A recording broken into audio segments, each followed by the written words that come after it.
Last हम लोगों ने टॉर्क को देखा हुआ है ना।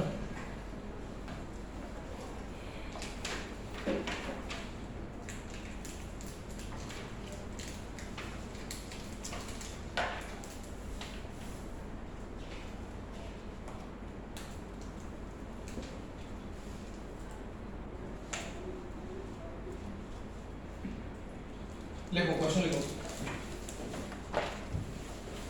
अब solid body starts rotating. A solid body starts rotating about a stationary axis. A solid body starts rotating about a stationary axis with an angular acceleration of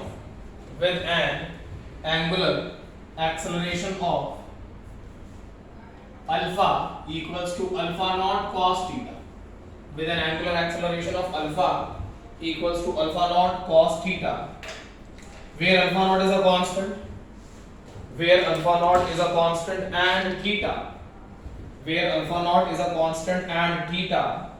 is the angle of rotation, from the initial position.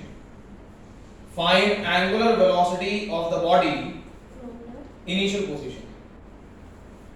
Find the angular velocity of the body as a function of theta. Find the angular velocity of the body.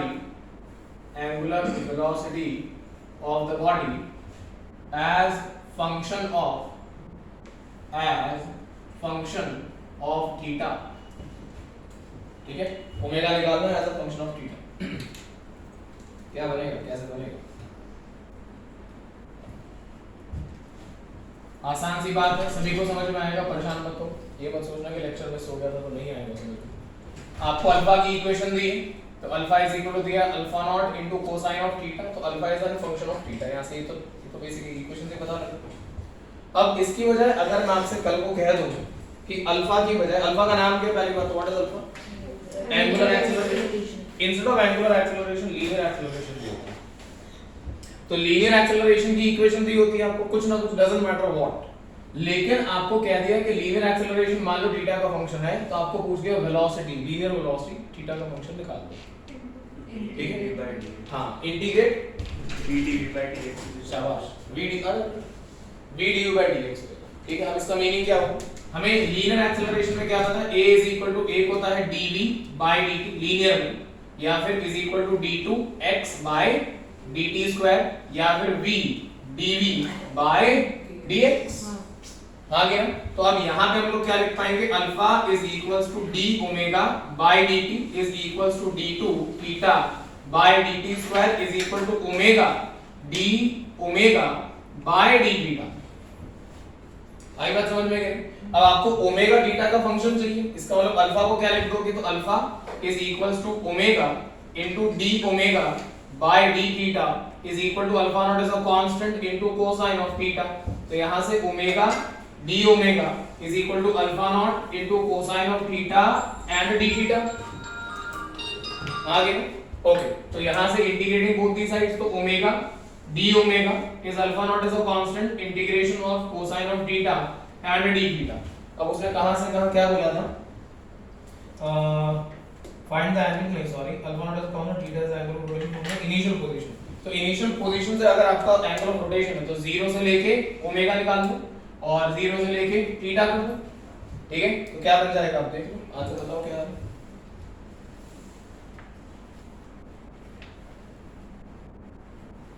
Answer बताओ क्या है?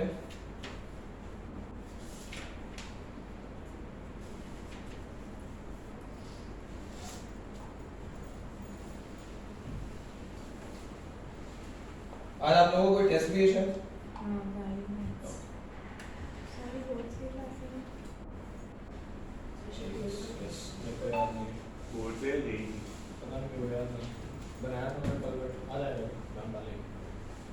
कितना आ रहा है यहाँ से omega? Sorry, ये कैसे लिखा? v/dx। v की जगह ओमेगा कर दिया। x की जगह पे एंगुलर डिस्प्लेसमेंट कर दी, ठीक है।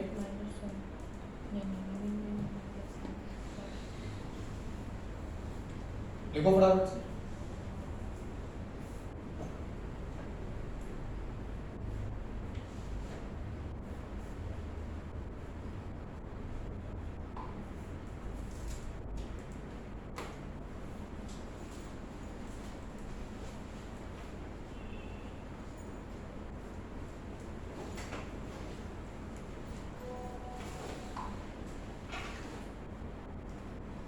कितना आ रहा है? हाँ, √2 alpha not sin theta, right. तो आपके पास ओमेगा का यहाँ से जो फाइनल आंसर आएगा वो आएगा plus minus √2 alpha not sin theta. Is it done? ठीक है, ओके फाइन। नेक्स्ट क्वेश्चन लिखेंगे फटाफट से, चले आगे। ओके, ये मैं बेसिकली क्या करवा रहा हूँ मैं आपको ब्रीफ में बता देता हूँ। v = u + at होता है, s = u2 + half at square होता है, b² - u² = 2s and sn = u + a/2 × 2n - 1। तो काइनेमेटिक्स में जब तुम इन सारी इक्वेशन का यूज करते हो तो एक्सेलरेशन कांस्टेंट रहती है, और अगर एक्सेलरेशन कांस्टेंट नहीं होती है तो हम इंटीग्रेशन का यूज करते हैं। Is it okay? तो राइट नाउ एक्सेलरेशन कांस्टेंट नहीं थी इसलिए इंटीग्रेशन का यूज आया। तो हम उन वाले टॉपिक्स के आज क्वेश्चन कर रहे हैं जिसमें या तो एक्सेलरेशन कांस्टेंट होगी या एक्सेलरेशन वेरिएबल होगी। पॉइंट समझ रहे हो? या तो v = u + at के पैटर्न के क्वेश्चंस यूज होंगे, सॉरी इक्वेशंस यूज होंगी, या फिर विदाउट दैट मतलब कांस्टेंट नहीं होगा तो इंटीग्रेशन यूज होगी। उन पैटर्न के क्वेश्चंस कर रहे हैं, क्या कर रहे हैं समझ में आ रहा है? ओके, लिखिए next question. a solid body rotates about a stationary axis. A solid body rotates about a stationary axis so that its angular velocity depends on theta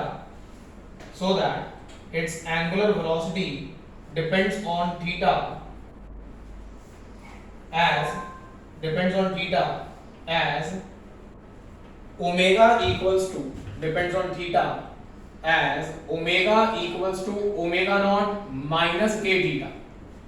Omega equals to omega naught minus k theta, where omega naught and k are positive constants. Omega naught and k are positive constants. Full stop. At t equal to 0, theta is 0. ये given है। At t equal to 0, theta जो है वो 0 की है। t equal to 0, theta is 0. Find the dependence of, first part लिखो, find the dependence of, first part लिखे, a part, the rotational angle, find the dependence of the rotational angle, and b part लिखे, angular velocity on time.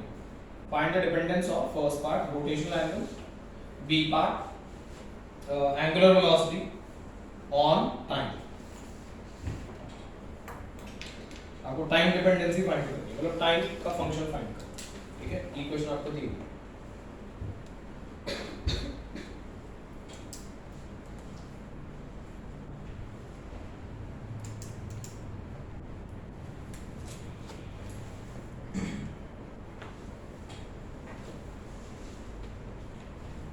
तुम्हारी कल मेरी class थी ना? आज मेरी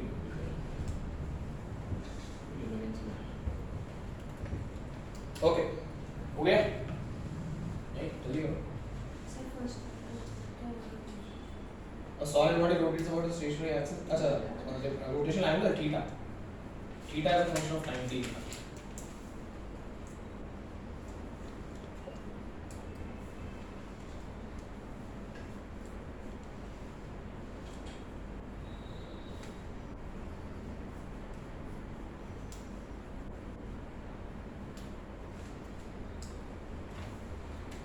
देखिए आपको इक्वेशन में omega is equals to omega naught minus k into theta दिया है। अब omega as a function of theta दिया हुआ है, आपको दो चीजें फाइंड करने को बोला है। एक find the dependence of the rotational angle, ठीक है। तो ओमेगा को लिख के आ सकते हो, सबसे पहले ओमेगा को लिख सकते हो शाबाश, v theta by dt is equals to omega naught constant है, इसको मत छेड़ देना, जो कांस्टेंट है उसकी वैल्यू कांस्टेंट है minus k times of theta. तो यहां से हमारे पास d थीटा बाय dt, तो k थीटा को कैसे सॉल्व करेंगे? अच्छा सॉल्व कैसे करेंगे फिर इसको? हो जाएगा d theta divided by omega naught minus k theta is equals to dt। Method सीख लीजिएगा इसमें, ठीक है। Now integrating both the sides, तो इंटीग्रेशन का साइन लगा दो यहीं पे, ठीक है। t इक्वल टू 0 पे the omega is 0 and t equal to t पे द ओमेगा इज से ओमेगा, ठीक है। अब 1/x का इंटीग्रेशन इज log x, ठीक है। तो यहाँ पे इंटीग्रेशन क्या बन जाएगी हमारे पास? इंटीग्रेशन ये बन जाएगा हमारे पास log to the base e या फिर ln। लिमिट्स में थीटा के रिस्पेक्ट में इंडिकेट करते हो ओमेगा ओ सॉरी थीटा है 0 से थीटा, ठीक है। So log to the base e of what? Of omega naught minus k into theta complete divided by minus k. The coefficient of theta is minus k. 1/x का integration होता है ना log x, इसका integration कर रहे हैं तो वो कर दिया log ऑफ दिस, और थीटा का कोफिशिएंट कौन है? माइनस के डिवाइड कर दिया। इंटीग्रेशन हमेशा डिवाइड होता है ना, जैसे sin ओमेगा t का होता है cos omega t by omega, तो t का कोफिशिएंट ओमेगा तो ओमेगा को डिनोमिनेटर में लिखो, ठीक है। ओके ये बन गया। लिमिट्स हमारी रहेंगी 0 से लेके थीटा, 0 से लेके theta is equals to time t minus 0 where t, okay. तो यहां से माइनस k को मैं इधर भेज देता हूं, मेरे पास आ गया log of omega naught minus k into theta divided by omega not. समझ पा रहे हैं? 0 पुट करेंगे तो k थीटा खत्म हो जाएगा, log a minus log b is log a by b is equals to minus of k into t। log को खत्म करना तो जो सामने होता है वो e की पावर में जाता है, सारा कुछ मेथड बताया हुआ है। तो यहां से omega naught minus k into theta by omega is equal to e की पावर दिस, तो is equal to omega naught into e की पावर माइनस kt। अब ये इधर वो उधर, ठीक है। तो omega naught minus omega naught e की power minus kt by k is equal to theta. कल ही तो करा है ऐसा, आई बात समझ गई? अब देखो न्यूमेरिकल करने से समझ में आता है क्या होता है, भागने से समझ में नहीं आता। करा तो पता लग गया ना, कल आधा 1 घंटे तक माथा खपाया तो सारा पता लग गया ना अब यहाँ पे, ठीक है। चलो तो यहाँ थीटा आ गया तुम्हारे पास, अब उसके साथ में हाँ बेटा इसको डिफरेंशिएट करते हाँ तो ओमेगा आ गया, ठीक है। ओमेगा निकालना है तो इसको डिफरेंशिएट कर दीजिए। डिफरेंशिएट करेंगे तो क्या बनेगा आइए देख लेते हैं। Omega as a function of time t चाहिए हमें, तो ओमेगा बाय k है। अब यहाँ पे d by d t of क्या करेंगे omega naught by k minus omega naught by k into e to the power minus kt। तो omega naught by k is a constant, constant का differentiation is 0, तो omega as a function of time t is equal to minus omega naught by k e की power minus kt by minus k into minus k. Differentiation में जो coefficient होता है वो multiply होता है, ठीक है। तो माइनस के, तो ये k और ये माइनस डालो, तो omega as a function of time t is omega naught into e to the power minus k, है जी। हाँ डिफरेंशिएशन में हमने सबसे पहले इसका डिफरेंशिएशन करा, तो कांस्टेंट है, कांस्टेंट का डिफरेंशिएशन 0 हो गया, हटा दिया। ये माइनस था एज इट इज लिखा, ये कोफिशिएंट था e का, वो एज इट इज लिखा, ठीक है। e की पावर समथिंग का डिफरेंशिएशन वही होता है जो यहाँ पे मतलब जो वैल्यू होती है, और t का कोफिशिएंट कौन है माइनस के, वो मल्टीप्लाई करते हैं, बाद में मैथमेटिकली सॉल्व करते हैं। अगर इंटीग्रेशन करनी होती तो भी ये बाहर लिखा जाता as it is minus omega naught by k, e की पावर एज इट इज आती, लेकिन ये माइनस के डिनोमिनेटर में जाता, बस इतना ही फर्क आता, ओके। माइनस 1 तब होता बेटा जब यहाँ पे अकेला माइनस t होता, तो -1 लिखती। -1 मतलब क्या कह रही है, सब्ट्रैक्ट करना चाह रही है कि -1 नीचे उतारना चाह रही है? नहीं पावर ऐड होती है, डिफरेंशिएशन में सब्ट्रैक्ट होती है। नहीं इसमें नहीं होता, e के एक्सपोनेंशियल में नहीं होता, ठीक है। जैसे x की पावर 2 है वहां होगा, ठीक है, ओके। सो ओमेगा t का आंसर ये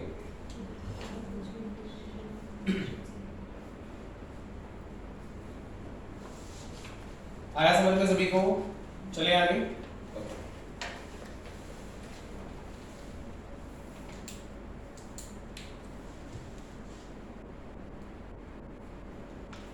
देखो एक बार, a solid body rotates with an angular velocity of a solid body rotates with an angular velocity of omega vector with an angular velocity of omega vector equal to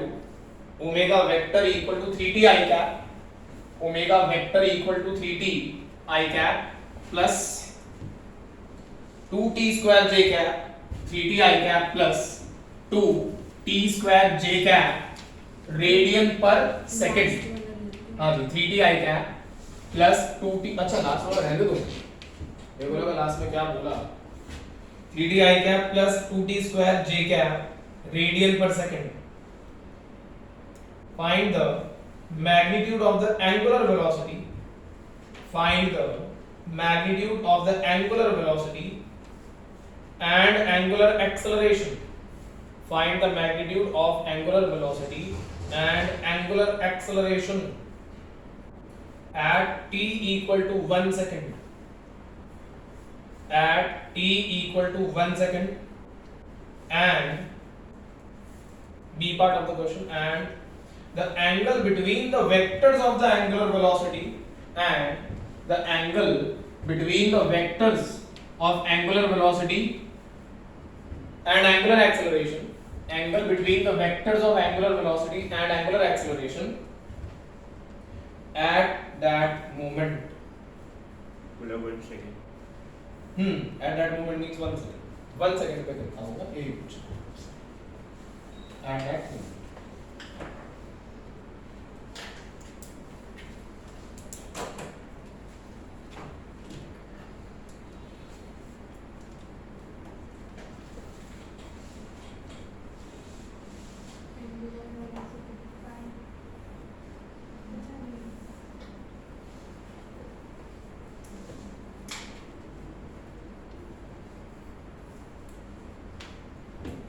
differentiate कैसे करते हैं vector को? Simple जैसे होती है वैसे। आई cap और आई cap में रह जाएगा। आई कैप को क्यों डिफरेंशिएट करना, आई कैप तो यूनिट वेक्टर है। मतलब ऐसे नहीं, अगर 3t आई कैप में तो 3 आई कैप ऐसा बन जाएगा। हाँ ठीक है।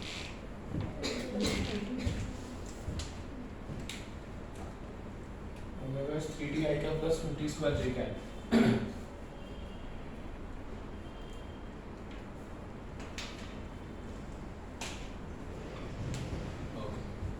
तो अगर आप यहाँ से d ओमेगा बाय dt करते हैं तो ये बनेगा 3i cap plus 4t j cap, ठीक है।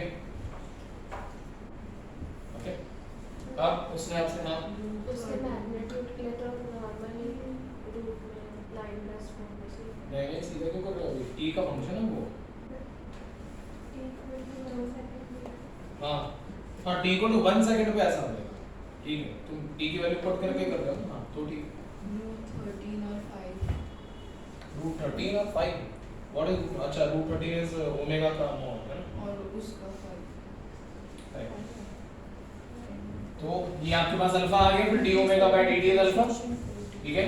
तो alpha at time t equal to 1 second कितना है, 3i cap plus 4j cap radians पर सेकंड स्क्वायर, ठीक है। और अगर अल्फा का मॉड निकालना चाहते हो at t equals to 1 second तो कितना आएगा 5 रेडियंस पर सेकंड स्क्वायर, ठीक है। और ओमेगा की वैल्यू आएगी 3 omega at t equals to 1 second, तो 3i cap plus 2j cap, ठीक है।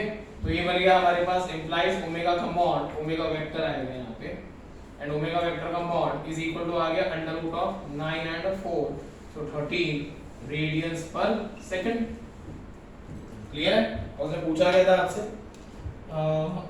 t इक्वल टू 1 सेकंड पे ये और उन दोनों के बीच का एंगल, तो एंगल कैसे निकलेगा दो वेक्टर्स के बीच का, omega vector dot alpha vector dot product कर दीजिए, इज इक्वल टू क्या होता है mod of omega mod of alpha into cosine of theta, a dot b is ab cos theta निकाल दो, तो cosine of theta is equal to omega vector, तो vector equation लिखनी है, तो ओमेगा का वेक्टर इक्वेशन क्या है तुम्हारे पास, t इक्वल टू 1 सेकंड पे 1 सेकंड पे 3i एंड 4j, तो 3i प्लस 4j t वाली नहीं लिखनी है, 1 सेकंड में पूछा है at that moment dot alpha, alpha का क्या अल्फा लिख दिया आपने, सॉरी व्हाट, यहाँ पे अल्फा का लिख दिया। अच्छा अल्फा लिख दिया तो ओमेगा बनेगा 2j कैप अभी, ठीक है।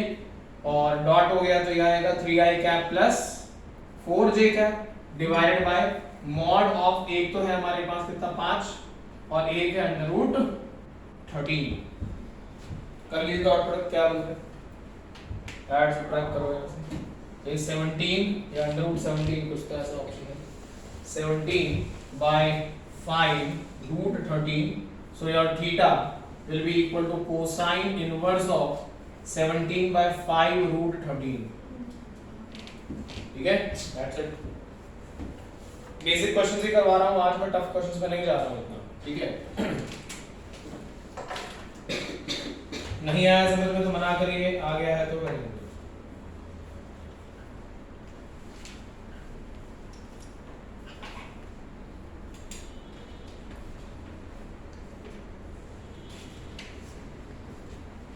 चले आगे, चलिए लिखिए फिर एक और।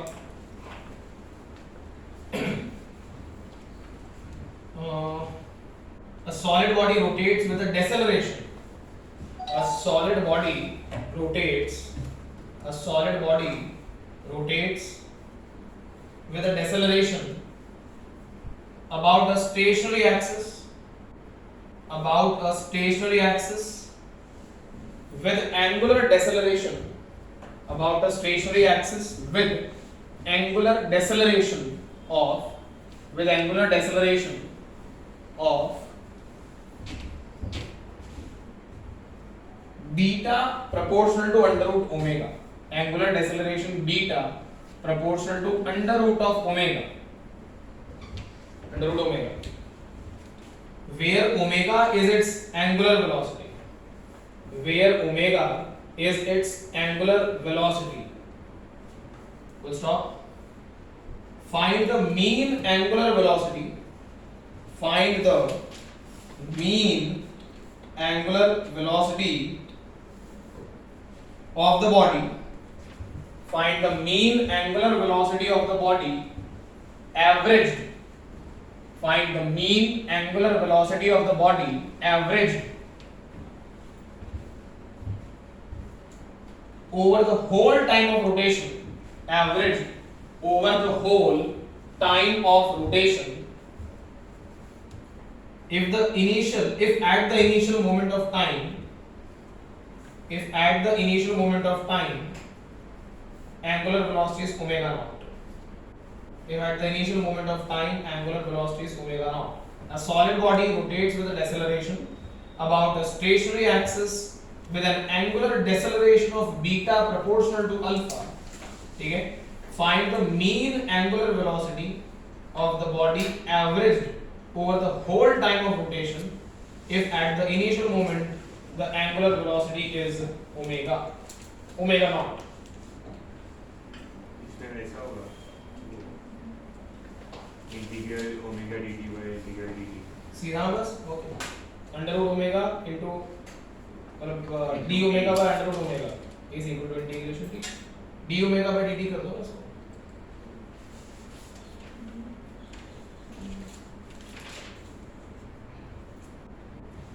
ध्यान रखिएगा आपको डेसेलरेशन दी हुई है, एक्सेलरेशन नहीं, ठीक है। तो आपको beta proportional to under root of omega दिया हुआ है, तो जब आप बीटा इक्वल टू लिखेंगे तो आएगा minus k into omega to the power 1/2। It is a deceleration, ठीक है। नेगेटिव साइन ना बोले, रेस्ट आपके ऊपर कर दीजिए। मीन एवरेज वेलोसिटी निकालना,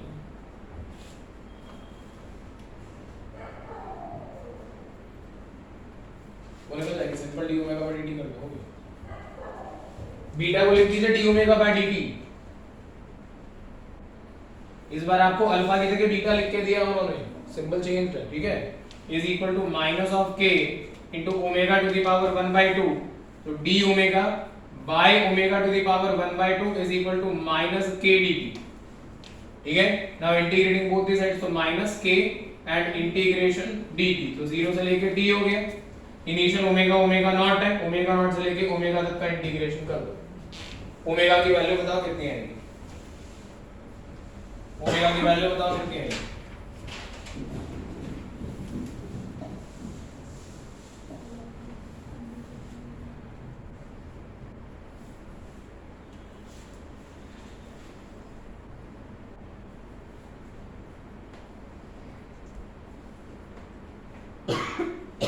under root omega naught minus kt by 2 का होल स्क्वायर, ये आंसर आएगा।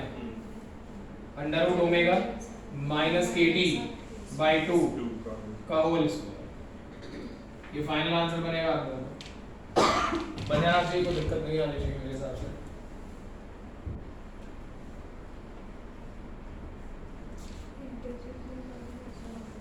ओमेगा के पावर कितनी है 1/2, ऊपर जाएगी तो -1/2, तो -1/2 प्लस 1/2, हाँ सिंपल। नहीं लॉग तब लगता है जब पावर 1 हो नीचे, ठीक है, बाकी सब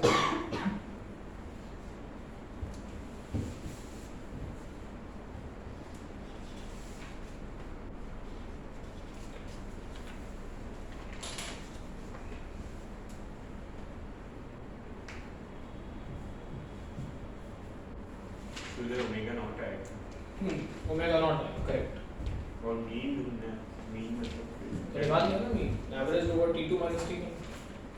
अच्छा मीन क्या होता है delta t, delta theta by delta t, हाँ, वही तो delta. Theta 2 - theta 1 by t2 - t mean हो गया। आप लोग जब एवरेज पावर लिखते हो तो क्या लिखते हैं, instantaneous power dt upon integration of dt, ठीक है, तो वही करते हैं।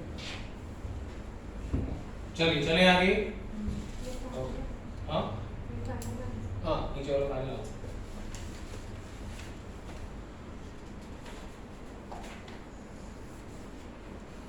चलिए चलते हैं आगे, क्वेश्चन लिखें कैलकुलेट द टॉर्क, क्वेश्चन लिखें calculate the torque,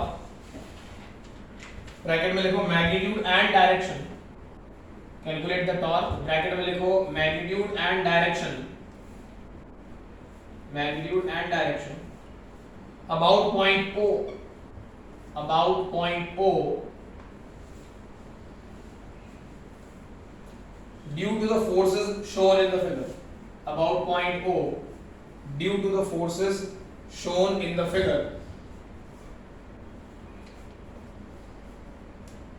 shown in the figure, full stop, बस इतना ही। ये फर्स्ट पार्ट है क्वेश्चन का, फटाफट बताओ प्लीज। बी पार्ट बना रहा हूं।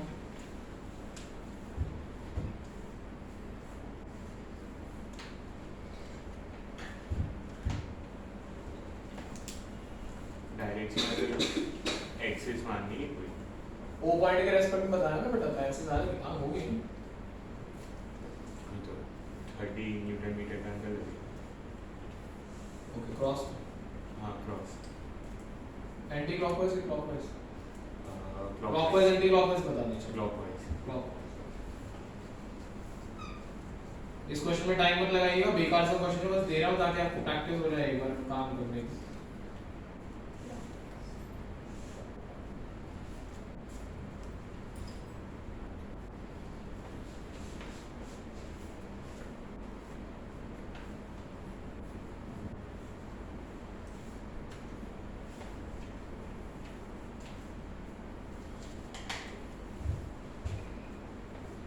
सबके आंसर्स आप ही निकालेंगे, मैं नहीं निकालना किसी ठीक के। है।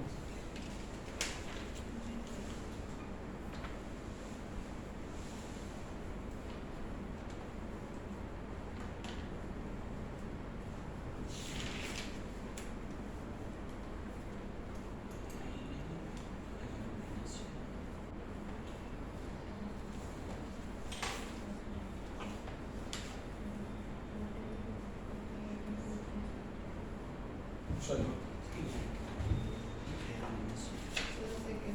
distance है 10 मीटर 3 मीटर सब में, रॉड की लेंथ सब में 3 मीटर। इसमें फर्स्ट का आंसर है 30 newton metre and clockwise.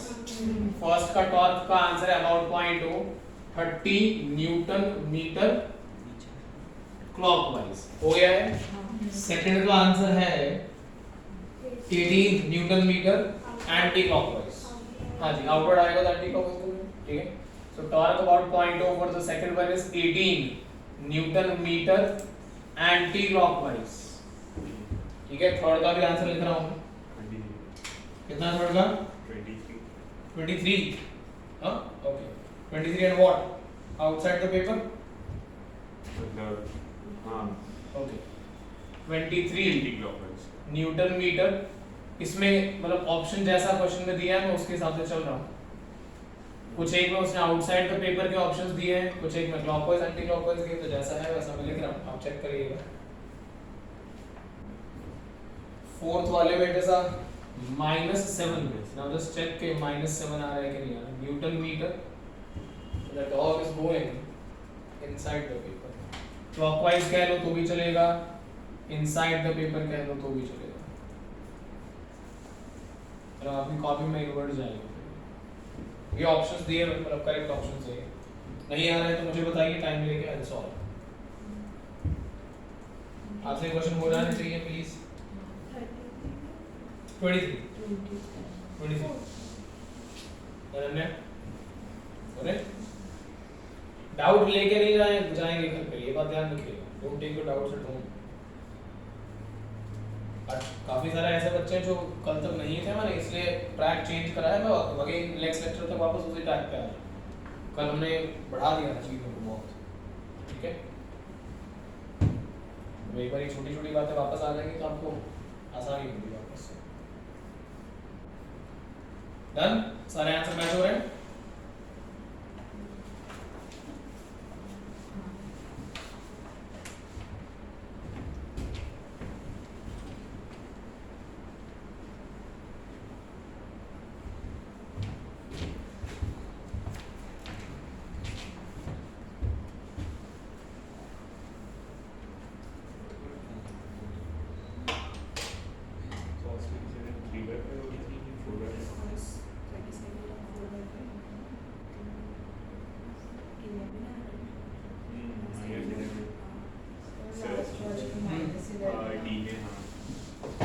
D में कितना आ रहा है?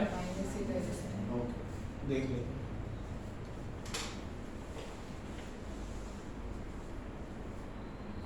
ओके,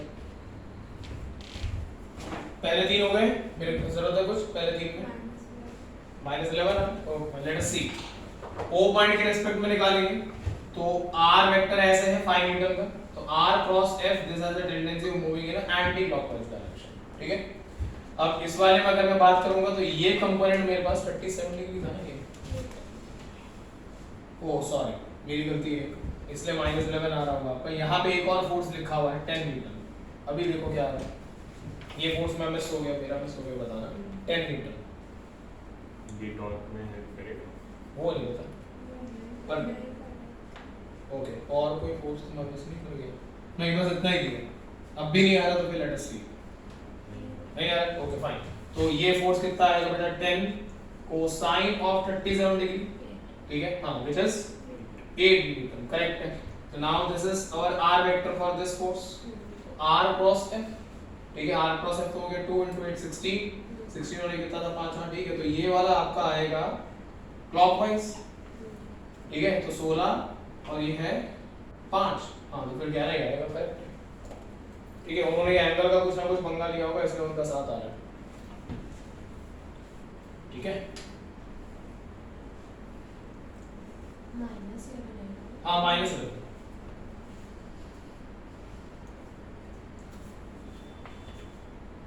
ठीक है, ओके।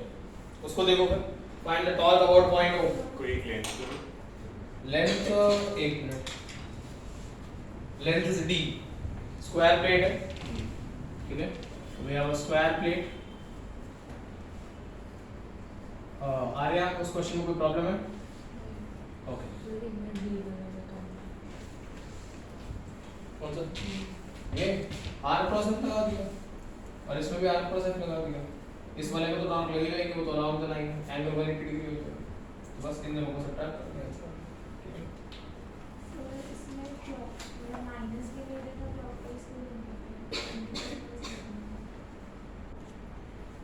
माइनस में ले रहे हैं,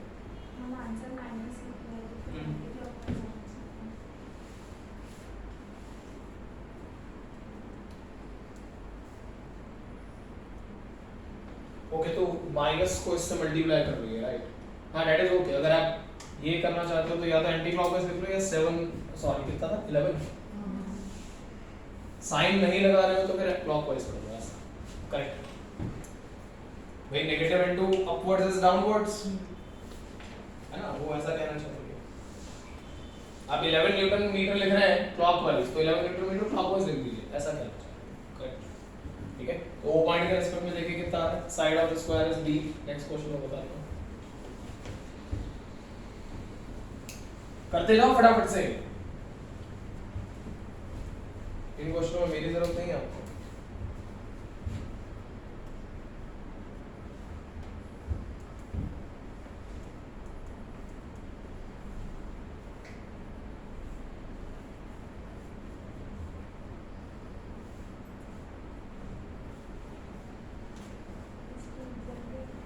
इसका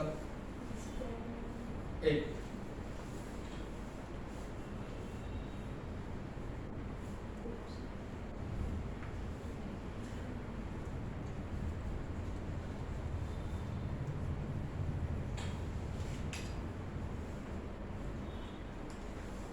इसका से अगर यूडी है एक बेटा, बस एक। So these are the forces acting, ठीक है, on a square of radius r 10 f naught 10। हाँ, स्क्वायर का आंसर कितना आ रहा है आपका? 4fd लिखा है फाइनल आंसर। ओ पॉइंट के रिस्पेक्ट में निकालना है आपको सारे टॉर्क्स, सारे टॉर्क्स को ओ पॉइंट के रिस्पेक्ट में निकालना है।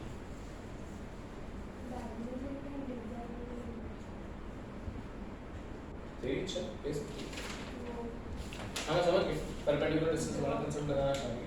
यस है बेटा, 4fd अबाउट पॉइंट ओ। चलिए देख लेते हैं एक बार, मैं बना देता हूँ। अगर हम यहाँ पे बात कर रहे हैं तो हमारे पास कुछ गलती है, आया आंसर 4fd नहीं, दो फोर्सेस लगेंगे भाई, ठीक है, इस कंप्रेस फोर्स के मतलब 5f के दो कंपोनेंट्स लगेंगे। एक कंपोनेंट ये आएगा, आ गया, एक कंपोनेंट ये आएगा, ठीक है, ये 37 था तो ये एंगल, सॉरी ये एंगल 37 होगा, ठीक है, ये 37 होगा तो 5f कोसाइन 37, ठीक है, एंड 5f साइन 37। आई बात समझ गई? ओके, अब O पॉइंट के रेस्पेक्ट में इस वाले फोर्स और इस वाले फोर्स की बात करेंगे तो फोर्स वर्टिकल है तो डिस्टेंस हॉरिजॉन्टल लेंगे, डिस्टेंस की वैल्यू आ गई d/2। फोर्स वर्टिकल है तो डिस्टेंस की वैल्यू d/2 फिर से, ठीक है, O पॉइंट के रेस्पेक्ट में ले रहे हो तुम लोग, ठीक है। तो अगर मैं टॉर्क अबाउट पॉइंट O लिखूंगा तो मेरे पास कैसे आएगा, O पॉइंट के रेस्पेक्ट में ये फोर्स नीचे लग रहा है तो it has a tendency of rotating in this direction, ये फोर्स ऐसे नीचे लग रहा है तो it has a tendency of moving it in this direction, ठीक है। अब अगर तुम्हें O पॉइंट के रेस्पेक्ट में ये डिस्टेंस पता है तो तुम यहां से भी कैलकुलेट कर सकते हो, इसको यहां पे ऐसे प्रोजेक्ट कर लो 5f को, ये तुम्हारा कॉल है भाई। O पॉइंट के रेस्पेक्ट में ये r वेक्टर होता कि नहीं होता, तो r क्रॉस f, तो it has a tendency of rotating the body in this direction, complete 5, ठीक है, एंड दिस इज a/√2।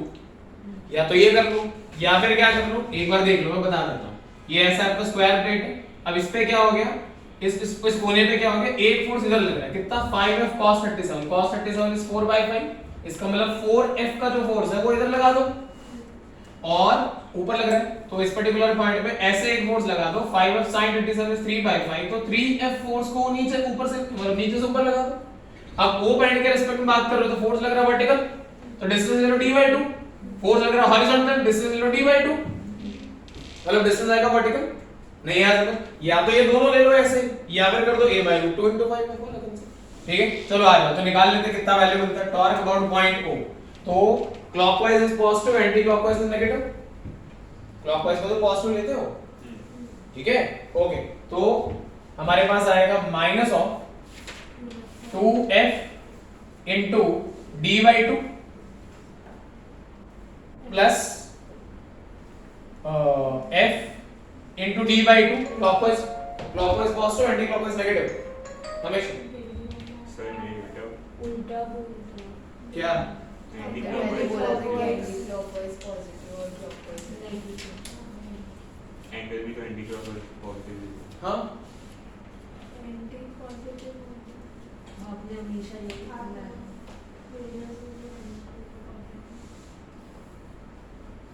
नहीं यार क्लॉक पॉजिटिव आपने बोला एंड सर क्लॉक ऐसे अंदर को जाएगा प्लेन हाँ। के तो नेगेटिव अगर x y z से अच्छा ठीक है अगर तुम एक उसके रेस्पेक्ट हाँ बोल के चलिए ठीक है फाइन तो वैसे ले लो चलो कोई दिक्कत नहीं आंसर गड़बड़ नहीं है तो उल्टा कर दूं ये हटा दो ये हटा के ये कर दो अभी ठीक है अभी और क्या बचेगा अच्छा यहाँ बात करोगे तो क्या है तो फोर्स ऊपर लग रहा है तो r क्रॉस f तो ये ऐसे बनेगा ऐसे का मतलब anti clockwise is a positive positive मतलब आ गया plus of 3f into d by 2 तो 3f into d by 2 और इस वाले में ये नीचे रहेगा तो it is a r cross f तो ये भी एंटी क्लॉकवाइज ही है तो plus of 4f sorry plus of 4f into d by 2 ठीक है अब यहां से क्या आ रहा है देख लो please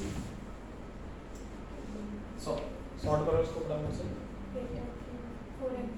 4fd okay 4fd but what clock और anti clock anti clock anti clock ठीक है पॉजिटिव है ना ऐसे ही पता लग गया एंटी क्लॉक चलो ए इस वाले का आंसर आएगा क्या इसका 4f नहीं इसका नहीं okay this r anti clock sorry what this angle is 90 वो टेंजेंट चले और ये वर्टिकल लाइन के साथ 90 डिग्री ऐसा दिया हुआ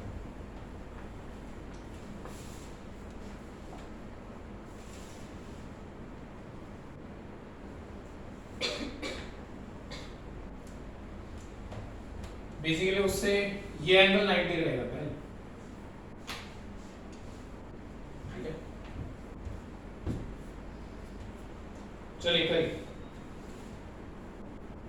सर वो 90 डिग्री कैसे होगा तो डायग्राम कुछ गड़बड़ होगी केमिस्ट्री में वर्टिकल लाइन के साथ 90 डिग्री आप तो टेंजेंट वाले के साथ 90 लेके चले रेडियल और टेंजेंट का एंगल 90 लेके चले ठीक है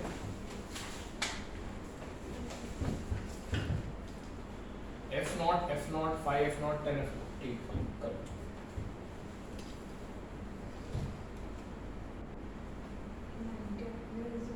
नहीं बुक में दिया हुआ है जस्ट मिस्टेक रिपीट इसका आंसर आएगा 8fr anti clockwise 8f0 r anti clockwise ये आंसर है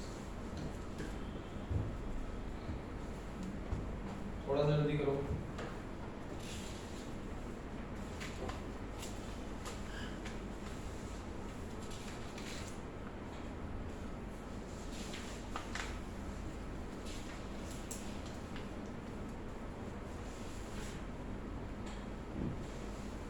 आ गया 8f0 नाइस कंपोनेंट्स बना दो 90 डिग्री के हिसाब से 37 के हिसाब से बाकी दो तो है ही वर्टिकल किसके इसके क्यों बनाना है r प्लस अब सीधा ही प्लस r और f में एंगल ही 90 है ठीक है इसके बनाना हो गया नहीं क्या हो गया 12 डायरेक्ट होगा 10f0 डायरेक्टली होगा 10f0 r हाँ इस वाले का खत्म हाँ इस वाले का f0 r और नीचे इसके वाले हाँ तो इसका वाले कितना आएगा cos के साथ तो 4 है cos x में तो उधर है हाँ इसको सॉरी sin के साथ तो 3 है हाँ 12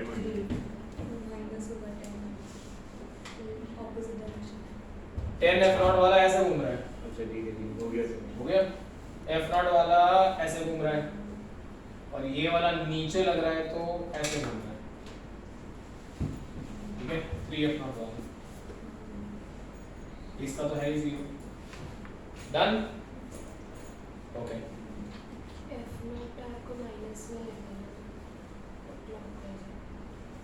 क्लॉकवाइज का f0 एंटी क्लॉकवाइज ठीक है anti clock is positive clock is negative ठीक है पॉजिटिव नेगेटिव डन ओके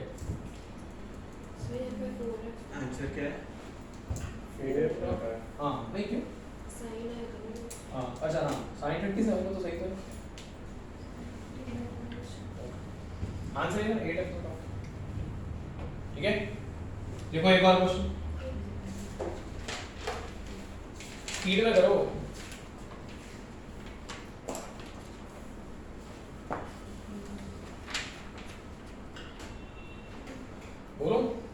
देखो a particle of mass m is projected with a velocity v naught. A particle of mass m is projected with a velocity v naught and the angle of projection is theta, and the angle of projection is theta.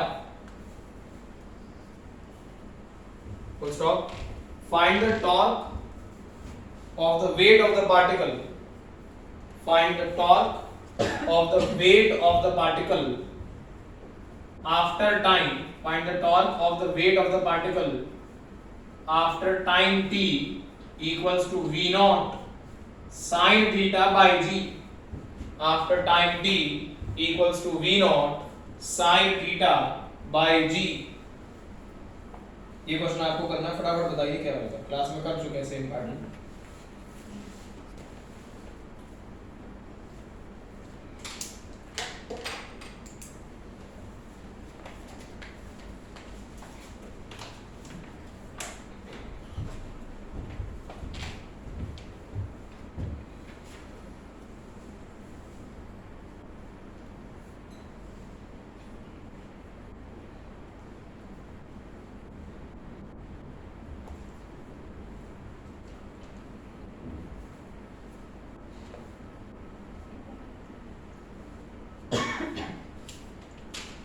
and v naught sin 2 theta by 2. Correct है।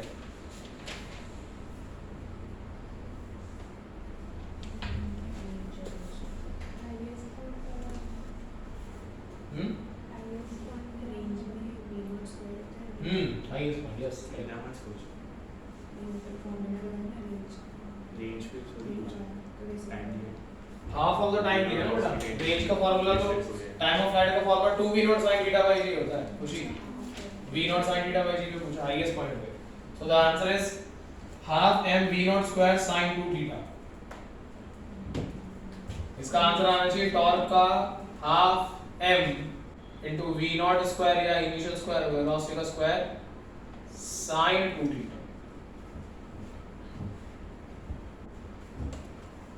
नहीं आ रहा? आनंद आ गया?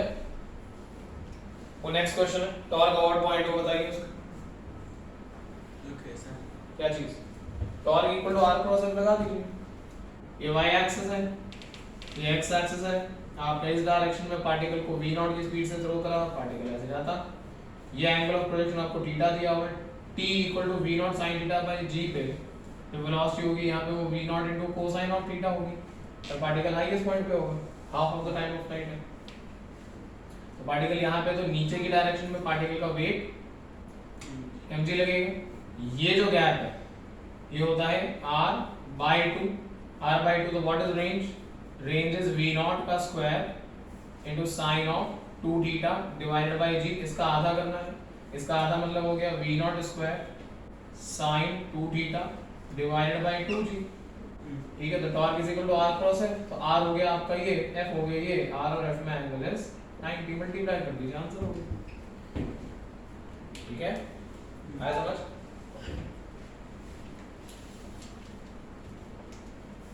चलिए उसका answer बताइए फटाफट से प्लीज।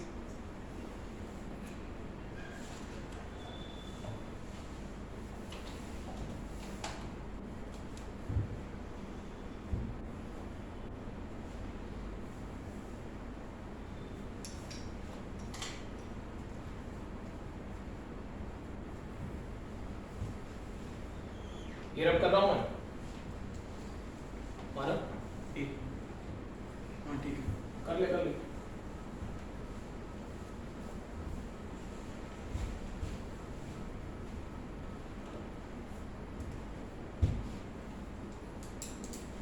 जल्दी बताओ, टाइम जो लग रहा है उस क्वेश्चन में, बेकार क्वेश्चन है वो।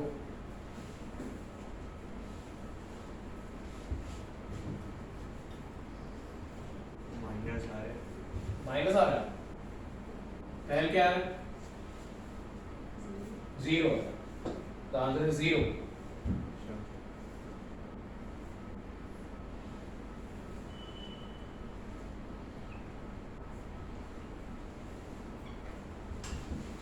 ये स्क्वायर प्लेट है हमारे पास, करो इसको नेक्स्ट, जिसका हो गया उसका आंसर 0 आना चाहिए। Square plate of side A,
zero है इसका।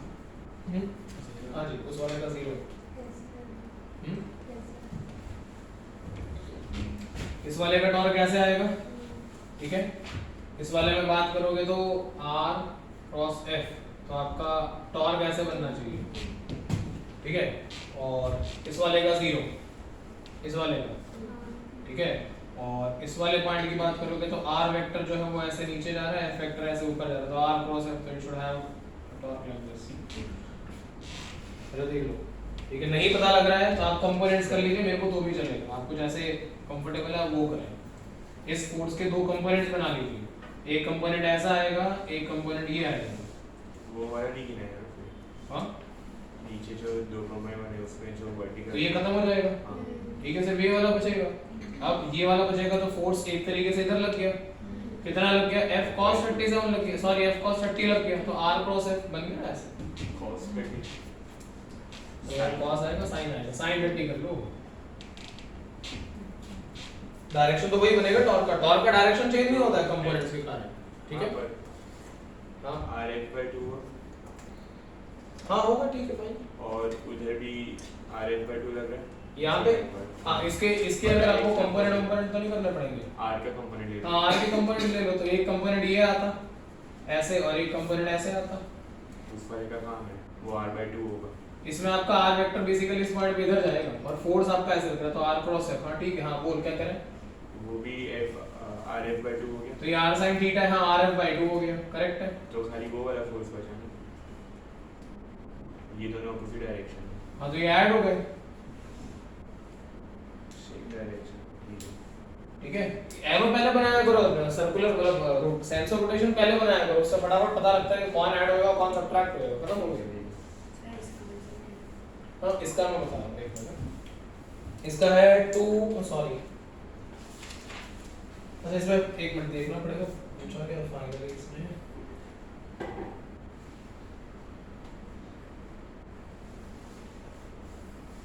सर जो डी पे लग रहा है उसका कोई टॉर्क नहीं होगा, डी पे जो लग रहा किसके रेस्पेक्ट में, है ओ सेंटर क्यों नहीं होगा, होगा। क्यों नहीं होगा। सर आंसर AF * 1 - नहीं एक मिनट, इसने पूछा कुछ और है इस क्वेश्चन में, मेरे को पता नहीं, मैंने बता दिया, पर मेरे को लगा इसने पूछा होगा डाउट बट समथिंग एल्स। इसको हाँ अरे इसमें डाउट है तो पूछ। सेकंड वाले में इसमें जो डिस्टेंस R में जो ये sin 30 फोर्स हॉरिजॉन्टल है, डिस्टेंस वर्टिकल कर दो, फोर्स वर्टिकल है, डिस्टेंस वर्टिकल। क्लियर हो गई ये बात ये। हाँ किरण देखिए, मैं आपको इतने क्वेश्चन ये ऐसा क्यों करवा रहा हूँ क्योंकि कल मैंने पूरी प्रॉब्लम्स करवाई तो वहां पे आपको टेंशन के साथ टॉर्क लेने में दिक्कत नहीं है। अभी मैं उसी पे स्विच ओवर करूंगा, बट थोड़ी सी प्रैक्टिस हो जाएगी तो समझ में बेटर आएगा। ओके, इस क्वेश्चन को एक बार सुन लीजिए, इस क्वेश्चन के लिए एक बार सुनिए। 3 forces are applied on a square plate as shown in the figure, मैंने साइड ए मान ली, उन्होंने एल मान ली। Find the magnitude, direction and point of application, लिख लो, लाइन पर लिख लो, find the magnitude, direction and point of application, find the magnitude, direction and point of application of the resultant force, find the magnitude, direction and point of application of the resultant force if this point is taken, if this point is taken on the side BC, if this point is taken on the side BC, BC वाली side पे अगर आप वो point लेते हैं तो बताइए resultant force की वैल्यू कितनी होगी, डायरेक्शन क्या होगा, किस पॉइंट पे लगेगा, किस पॉइंट पे कहीं पे भी हो सकता है BC पे। वही आपको बताना है कि कहाँ लगेगा, यही आपको बताना।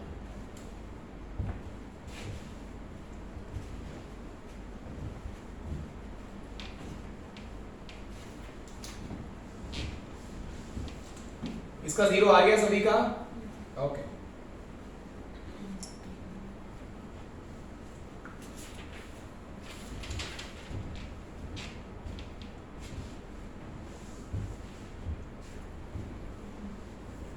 उसका एंगल दिया है क्या, डी पे जो है स्क्वायर प्लेट दी है ना आपको, इसको अगर थोड़ा सा आसान करना है तो इस फोर्स को √2f ले, ये कर लो, इस फोर्स को √2f कर, आसान, मतलब कैलकुलेशन तो ठीक है।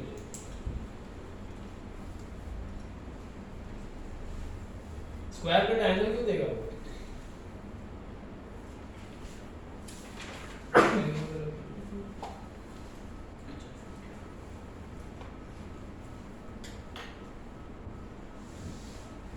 चलिए मुझे बताइए फटाफट से, बहुत ज्यादा टाइम लगा रहा, बेकार क्वेश्चन है ये, देखने में टफ है। फोर्सेस अलोंग एक्स एक्सिस क्या लग रहे हैं, Fi cap, is it okay? अब अगर मैं डी पॉइंट की बात करता हूं तो डी पॉइंट पे इस डायरेक्शन में एक फोर्स लग रहा है, फोर्स की वैल्यू मैंने चेंज करके कर दी है √2f। √2f के दो कंपोनेंट्स आएंगे, एक ये और एक ये, तो जाहिर सी बात है ना ये एंगल 45 डिग्री होगा कि नहीं होगा, ठीक है? √2f है तो ये भी f हो गया, ये भी f हो गया, किसी भी एंगल को 45 ले लो, कंपोनेंट्स तो सेम ही बनेंगे और डायरेक्शन आपको पता होनी चाहिए। तो Fi कैप प्लस फिर से Fi cap is equal to 2Fi cap. There is no other force acting along x axis, the rest are acting along y axis. So the net force along y axis, तो y axis में we have a Fj cap acting in downward upward direction minus acting in downward direction this, तो 0, तो the resultant force acting is how much, क्या हो गया 2Fi cap, ठीक है? अब I कैप है तो BC वाली साइड पे रिजल्टेंट फोर्स इधर लगेगा, अब किधर लगेगा वो निकाल लेते हैं, और लगेगा तो I कैप में, इतना तो पता लग गया। अब आगे उसने क्या पूछा था, एक आपको रिजल्टेंट बताना है, एक आपको डायरेक्शन बताना है, ठीक है, और एक आपको point of application of force बताना है। टॉर्क के हिसाब से देख लो, खत्म हो गया काम, क्या करना, टॉर्क ले लो C पॉइंट के अबाउट सारे फोर्सेस का, भाई BC पे निकालना है तो B या C के रिस्पेक्ट में ले रहे हो तो C पॉइंट के अबाउट ले लो सारे फोर्सेस का टॉर्क, 2Fi कैप का मत ले लेना, अभी जितने अप्लाई हो रहा उनका टॉर्क निकाल लो, देखो क्या खत्म हो गया। सॉरी F A/2 कि A/√2, व्हाट इज A/√2? बेटा फोर्स का मैग्नीट्यूड तो निकल गया ना 2F, इट्स डन। अब कहां लगेगा वो निकालना, फोर्स की वैल्यू क्यों निकालने बैठ गई, और वो भी आंसर A/√2 कैसे हो सकता है, फोर्स का 1 न्यूटन है 1 मीटर है,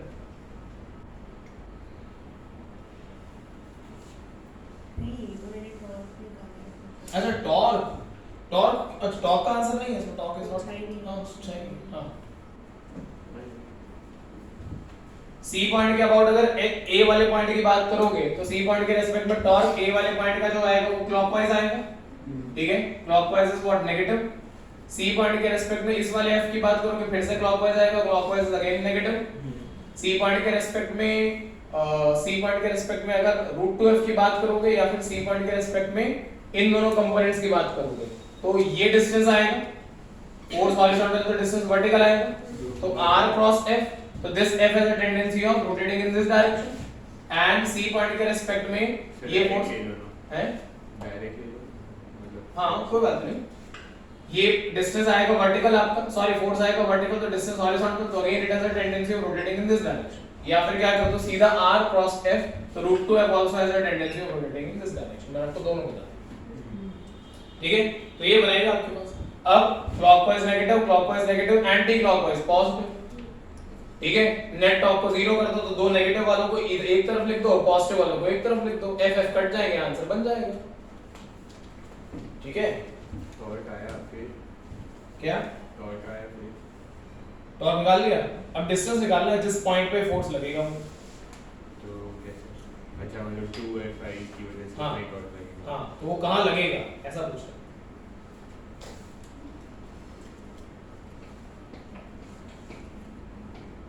अरे इन सब का जो टॉर्क होगा वो 2f के हिसाब से निकाल लो ना इसको डिस्टेंस x मान लो समझ गया। ठीक है तो इन सब का जो टॉर्क है वो उससे बैलेंस करवा दो खत्म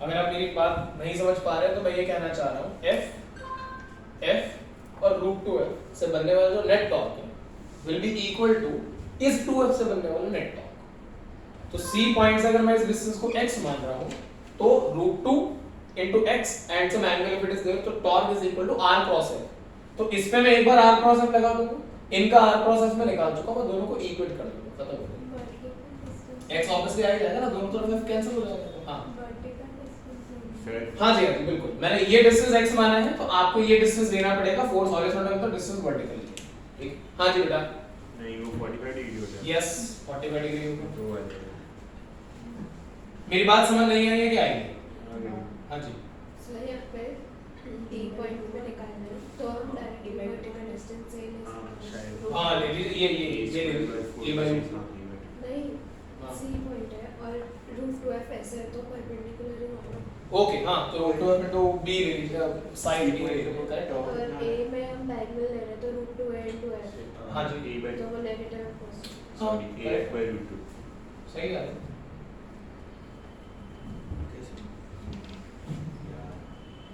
सब कुछ निकालें हम अबाउट पॉइंट C कैलकुलेट करने जा रहे हैं तो मैंने लिखा देख लीजिएगा C पॉइंट के रेस्पेक्ट में A वाले का मेरे पास आएगा negative of f into side हमारे पास A है तो ये डायगोनल हमारे पास √2a बनेगा तो f into under root of 2 into a then again we have a clockwise so negative C point के रेस्पेक्ट में इट इज a by √2 तो minus of f a by √2 इतना ही तो है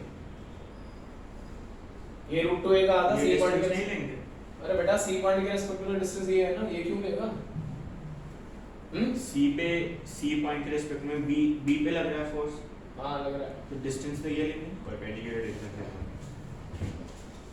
अगर वो ले रहा है तो फिर एंगल साथ में 45 डिग्री लिख दे sin 45 r क्रॉस f होता है हाँ। हां a by 2 ये हो गया फिर C पॉइंट के रेस्पेक्ट में अगर आप ये वाला कैलकुलेट कर रहे हैं तो √2f into cos 90 sorry sin 90 तो बनी हो जाएगा तो ये क्या आएगा पॉजिटिव आएगा तो under root of 2 into f into a ठीक है this complete is equal to 2f वाला ठीक है तो ये मैंने x माना था तो या तो आप 2f into x into sin 45 लिख दो x नीचे मान लो तो नीचे क्यों मान रहा हूं मतलब ऐसे नहीं ऐसे ये हाँ ताकि परपेंडिकुलर डिस्टेंस मिल जाए इजीली ये x मानो ना फिर तो अच्छा हाँ मतलब वो मान लो हाँ, क्योंकि तो 45 डिग्री है तो फिर तुम्हें ये मिलेगा फिर हाइपोटेन्यूज निकाल देंगे तो सीधा ही x into 45 डिग्री पहले लिख देना क्या करता है अरे x और a सेम ही होगा ये एंगल 45 डिग्री है अच्छा तो sin 45 स्टार्टिंग में हाँ तेरी इच्छा है तो वैसे कर ले कोई दिक्कत नहीं इसको x मान रहे हो कोई दिक्कत नहीं है 2f into x कर लीजिए चलिए इसको मान लीजिए आप वैसे ही सीखा भी होंगे इसको x कर लीजिए वर्टिकल डिस्टेंस को ठीक है तो यहाँ से x निकाल लीजिए वो x आ जाएगा तो ये एंगल आपको 45 डिग्री है तो हाइपोटेन्यूज निकाल लीजिए ठीक है तो आपके पास यहाँ से फर्क नहीं पड़ेगा 45 हाइपोटेन्यूज के डिस्टेंस की वैल्यू आनी चाहिए वो a by 2 आनी चाहिए ठीक है ये कहना चाह रहा हूँ कॉम्प्लिकेटेड नहीं है मतलब बनाओ मत कॉम्प्लिकेटेड ठीक है ओके नेक्स्ट क्वेश्चन लिखो a pulley has a shape of a uniform solid disc अब धीरे धीरे उधर ही आ रहे हैं पुली प्रॉब्लम्स पे। A pulley has a shape of uniform solid disc of mass 2 kg, has a uniform solid disc of mass 2 kg and radius 0.5 meters, and radius 0.5 meters, 0.5 meters, full stop. A string is wrapped on its rim, a string is wrapped on its ring and is pulled with a force of 2.5 newtons, and is pulled with a force of 2.5 newtons. Full stop. The pulley is free to rotate. The pulley is free to rotate.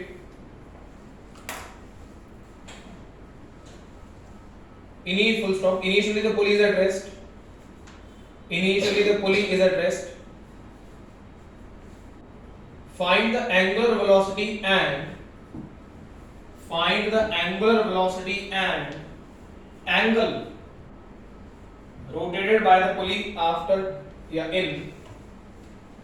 Find the angular velocity and angle rotated by the pulley in 10 seconds. By the pulley in 10 seconds. 10 second में कितना angle rotate करेगी और क्या करेगी?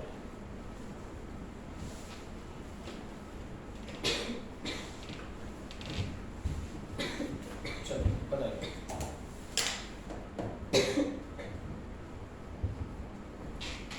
तो centre के respect में इस पॉइंट पे फोर्स लग गया, अब तो समझ में आ रहा है।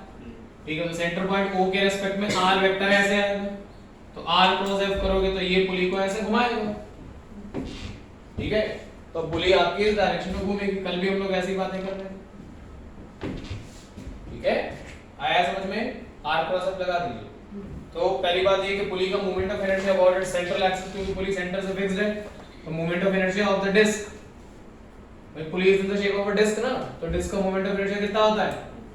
m r square by 2 about an axis perpendicular to its plane passing from the center. I निकाल लो, फिर टॉर्क निकाल लो।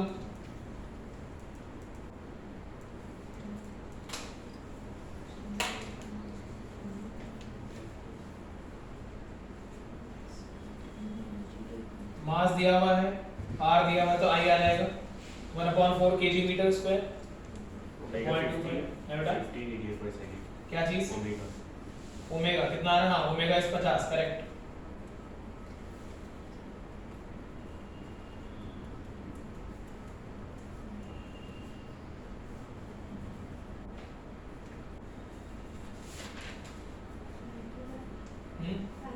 टॉर्क निकालो, आई टोल फर्स्ट थीटा 250 हाँ,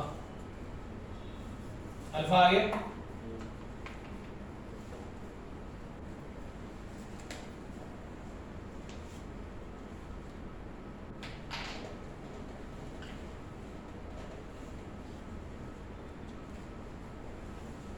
हो गया भाई।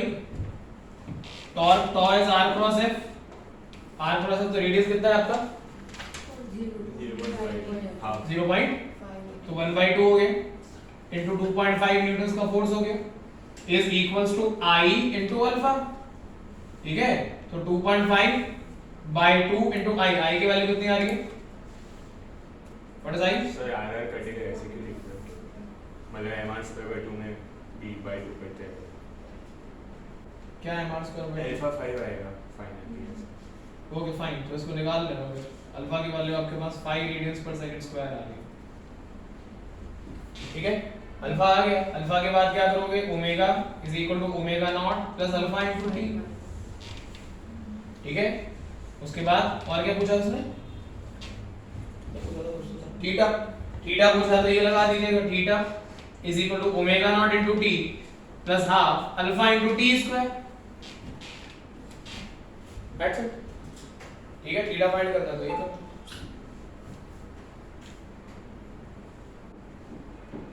नेक्स्ट देखें, 250 आएगा थीटा, ओमेगा आएगा 50। ओमेगा का आंसर आपका यहां से ये आना चाहिए 50, थीटा आपके पास आएगा 250 रेडियंस, एंड ऑब्वियसली रेडियंस पर सेकंड। चलिए लिखे नेक्स्ट, बोलो। नहीं इसमें अल्फा कांस्टेंट था इसलिए हमने ये इक्वेशंस लगाई है, ठीक है।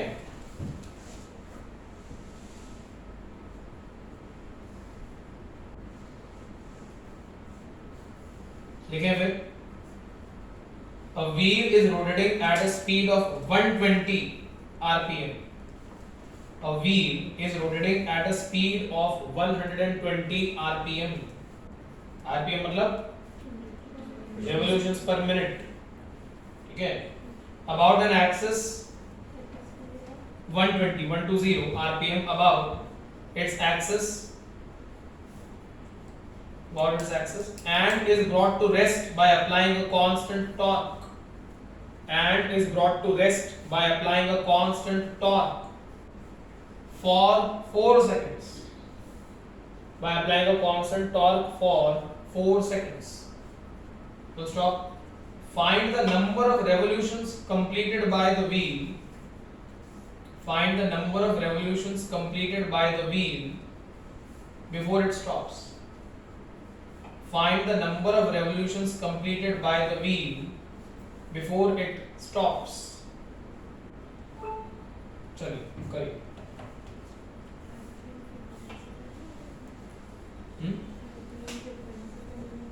हाँ पर सेकंड होता तो फ्रीक्वेंसी में कर लो, पर मिनट होगा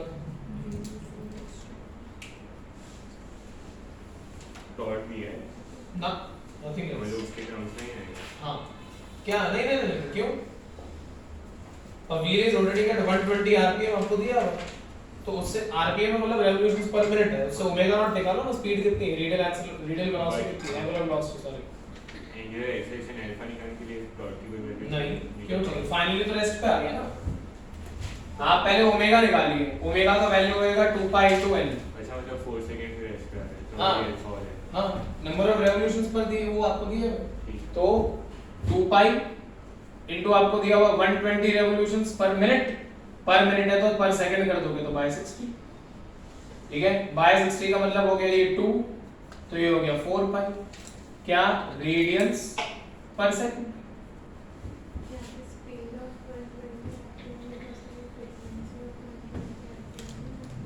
नहीं निकला ना स्पीड से, ठीक है, तो ओमेगा आ गया। अब उसमें फाइनल ओमेगा जो है वो आपको दिया हुआ है 0, ये आपको दिया है इनिशियल ओमेगा, तो हमें पता क्या है, omega final is equal to omega initial plus alpha into t, तो ओमेगा फाइनल आपका 0 है, इनिशियल ओमेगा आप निकाल चुके हैं 4 पाई माइनस आएगा अल्फा इनटू 4 सेकंड, क्योंकि रिटार्डेशन हो गया, ठीक है। तो अल्फा इज इक्वल टू आ गया पाई, इधर गया, सो पाई रेडियंस पर second square is alpha, and it is not a tough question भाई, ठीक है। अब उसके बाद हाँ मैं एक देख लेता हूँ, अल्फा आ गया पाई, ना उसने पूछा आपसे एंगल, तो theta is equal to omega naught means initial is 4 pi into time t is 4 minus of half into alpha is pi into 16, तो ये बन गया हमारे पास 16 pi minus 8 pi, so theta is 8 pi radians, ठीक है, clear है। अब अगर आपसे पूछ रहा है कि नंबर ऑफ रेवोल्यूशंस कितने हैं, नंबर ऑफ रेवोल्यूशंस, ठीक है, इसका मतलब क्या हो गया, capital N is equal to theta by 2 pi, ये नंबर है पर ये नंबर पर सेकंड था, नंबर पर सेकंड क्रिएट्स रेडियन पर second angular velocity, number will create angle, भाई एक चक्कर काटते हो तो 2 पाई एंगल कवर अप होता है, n चक्कर काटोगे तो कितने एंगल कवर अप होएगा, 2 पाई इनटू n ना, ये पंखा है, ये एक बार घूमता है तो 2 पाई का एंगल कवर अप होता नहीं होता, ये 5 बार घूमेगा तो 10 पाई का एंगल कवर अप होगा कि नहीं, पर ये 5 बार घूमता है 1 सेकंड में, तो फिर वेलोसिटी आ गई कि नहीं, ठीक है। तो यहां से इंप्लाइज n है बेटा, थीटा की वैल्यू कितनी है 8 पाई अपॉन 2 पाई, तो नंबर ऑफ रेवोल्यूशन 4 बार घूमेगी, हैं, तो 2 पाई इनटू n। हाँ वही लगा, तो n equal to theta by 2। ठीक है, तो 4 बार घूमेगा और रेस्ट पे आ जाएगा। ठीक है, देखो नेक्स्ट करने पड़ते हैं ऐसे टिक के न्यूमेरिकल, थक मत जाओ। आ रहा है समझ में कि नहीं? न्यूमेरिकल्स ही करने पड़ते हैं फिजिक्स में। ठीक है, चले आगे। देखो एक और, a pulley is in the form of a solid disc. A pulley is in the form of a solid disc of mass 5 kg and radius 1 meter. Of mass 5 kg and radius 1 meter. Rotating at an angular speed of 120 rpm. Rotating at a speed of 120 rpm. When the motor is turned off. When the motor full stop है या continue? मास 5 क्या? के बाद continue 5 mass is 5 kg and radius is 1 meter is rotating at an angular speed of 120 rpm when the motor is turned off. So stop. Calculate the force that must be applied tangentially. Calculate the force that must be applied tangentially so that we can stop the pulley in 4 revolutions. So that we can stop the pulley in 4 revolutions.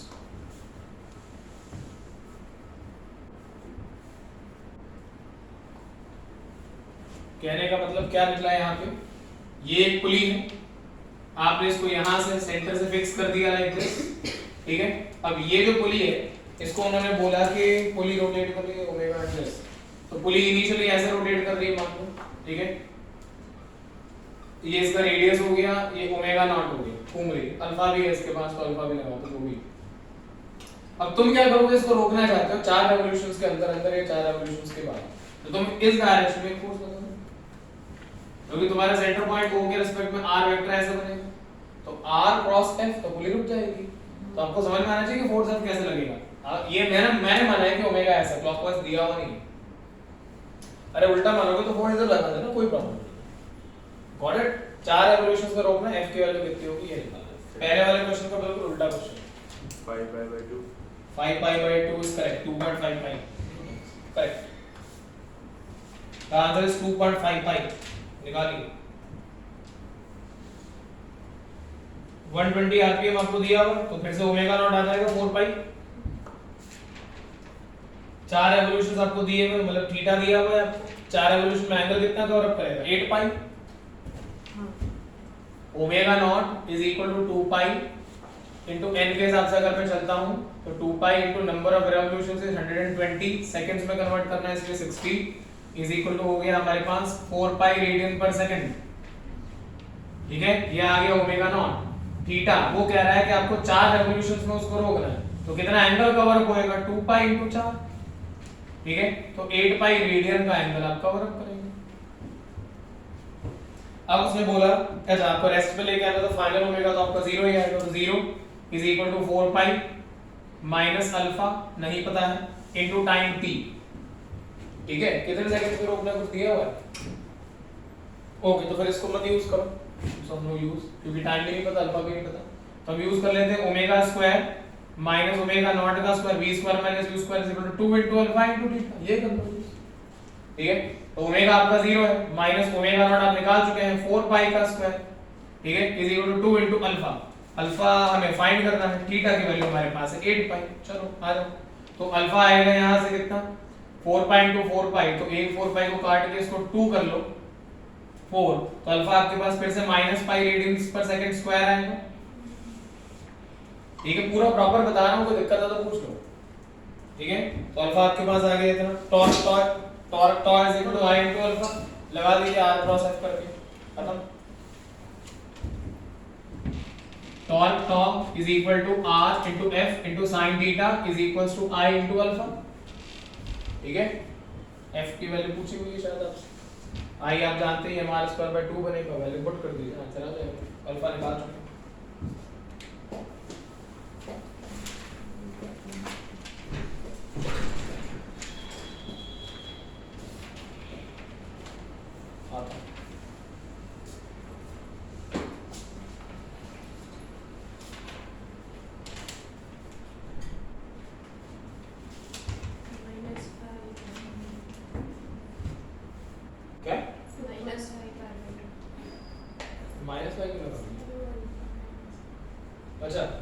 2.5 पाई वैसे। अच्छा correct. चलिए एक और question देखिए, ये एक step है ऐसे ग्राउंड पे and we have a sphere like this, center point is no, यहाँ पे एक force लग रहा है capital, this height of this step is h, this contact point है o, diagram बनाओ फटाफट से। सर इसमें माइनस का मतलब फोर्स इसमें लगेगा। माइनस का नहीं माइनस का मतलब है कि फोर्स का direction is opposite to the direction of motion, ठीक है। हाँ जी ये डायग्राम बनाइए, और ये एक सिलेंडर है, ठीक है। सो क्वेश्चन लिखेंगे please, a cylinder of weight w and radius r, a cylinder of weight w and radius capital R is to be raised on a horizontal step, is to be raised on a horizontal step of height r by 3. A cylinder of weight w and radius r is to be raised on a horizontal step of height r by 3. A rope is wound around the cylinder. A rope is wound ही बोलते हैं ना, क्या बोलते हैं? A rope is wound around the cylinder and pulled horizontally. Find the minimum value of f. Find minimum value of f. Find minimum value of f to raise the cylinder. To raise the cylinder. Cylinder को ऊपर उठाने के लिए minimum force कितना लगाना पड़ेगा, ये आप लोगों से पूछा है। सिलेंडर का जो रेडियस है वो कैपिटल आर दिया होगा। आई गेस पता नहीं क्या था,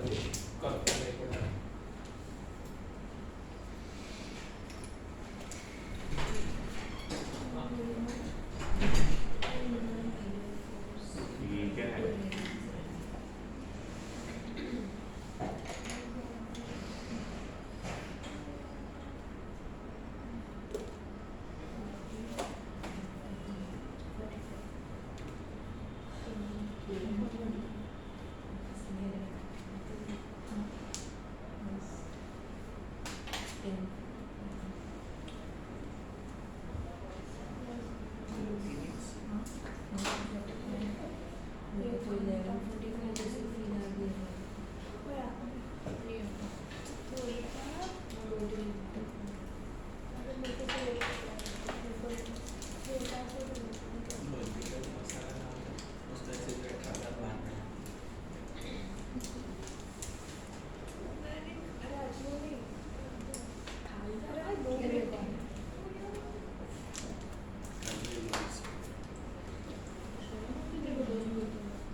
वो वायरल होगा। उन दोनों की वीडियो ऐसी इसकी बर्थडे में रह जाता है। इसकी वीडियो है मेरे पास अभी, अब तेरे भी है भाई 13 में आ गया अभी तो 12 आया था। हमें तो वीडियो में इवेंट पे जाके अपने सब आ गए हैं, तो भी हमें किसी ने वीडियो देखी तो वीडियो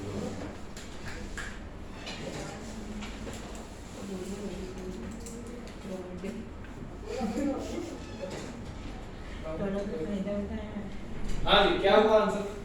ये क्या करना क्या है? हाँ तो अभी तो 11 भी नहीं बजे। क्या है क्या? ऐसा लगा। हाँ तो कहाँ छोड़ रहा हूँ गाड़ी लेके? क्यों पार्टी?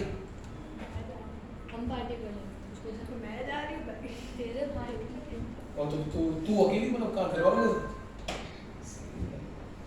क्वेश्चन करो। फिर कैसे? क्या टॉर्क लगाओ फिर उस पॉइंट इस पॉइंट के बाद टॉर्क लगेगा ठीक है इस पॉइंट के बाद टॉर्क लगेगा मतलब अरे भाई ये घूम के ऊपर आ जाएगा इसमें क्या हो गया तो कोई फ्रिक्शन विक्शन लेना पड़ेगा। क्यों फ्रिक्शनलेस है भाई जब तक दिया नहीं तो तब फिर तक उसे स्लिप होते रहेगा। अरे जब क्यों होएगा पॉइंट ऑफ कांटेक्ट है वो नॉर्मल रिएक्शन के बाद टॉर्क लग जाएगा ना भाई नॉर्मल रिएक्शन की वजह से पर नॉर्मल अच्छा समझा। अभी देखो फ्रिक्शन की चिंता करने की जरूरत नहीं है अभी फ्रिक्शन मत ले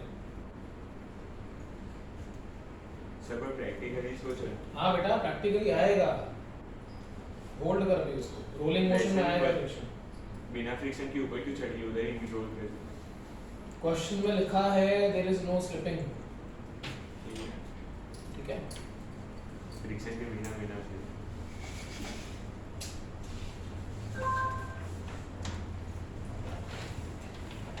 Mysterious force.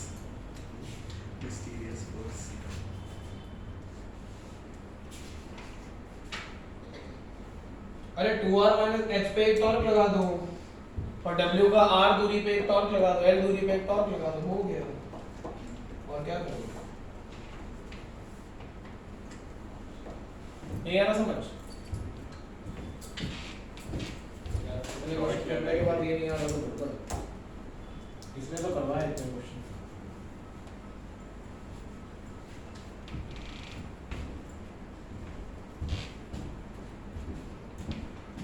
स्फीयर ये है ना और इस पॉइंट के बाद टॉर्क लग रहा है घूमेगा तो इसी पॉइंट के बाद ये तो मानते हो अब इस पर्टिकुलर पॉइंट पे फोर्स लग रहा है इस डायरेक्शन में कैपिटल में तो ये गैप कितना है 5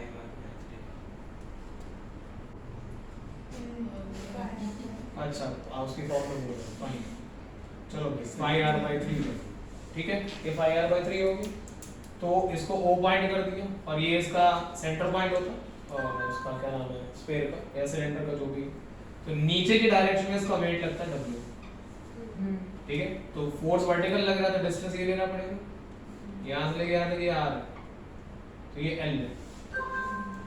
L निकल जाएगा तो बेसिकली फोर्स कैसे लगेगा आपका O पॉइंट के रेस्पेक्ट अच्छा O नहीं इसको O डैश कर दो चलो तो O पॉइंट के रेस्पेक्ट में टॉर्क लगाओगे तो O से R क्रॉस F तो इसकी टेंडेंसी है ऐसे लगाना अब इस पॉइंट के रेस्पेक्ट में जाओगे तो यहाँ से ऊपर जाता है ऐसे वर्टिकल फोर्स और तो R क्रॉस F इसकी टेंडेंसी है ऐसे लगाना भाई इसको ऐसे पुल करोगे तो क्या होएगा स्फीयर इस डायरेक्शन में घूमता हुआ ऊपर चढ़ेगा ना हाँ कि तो कैपिटल F के कारण जो टॉर्क लग रहा है वो लगेगा 2r minus h which is 5r/3 ठीक है तो this force should be greater than what और at least equal to what W into L W into L से हाँ ठीक है ठीक है तो क्या होगा दो टॉर्क लग रहे हैं वो हो गया तुम 4-5 टॉर्क वाले क्वेश्चन कर चुके हो इसमें क्या दिक्कत आ गई ठीक है L की वैल्यू निकाल लो R की वैल्यू निकाल लो जो करना करते रहो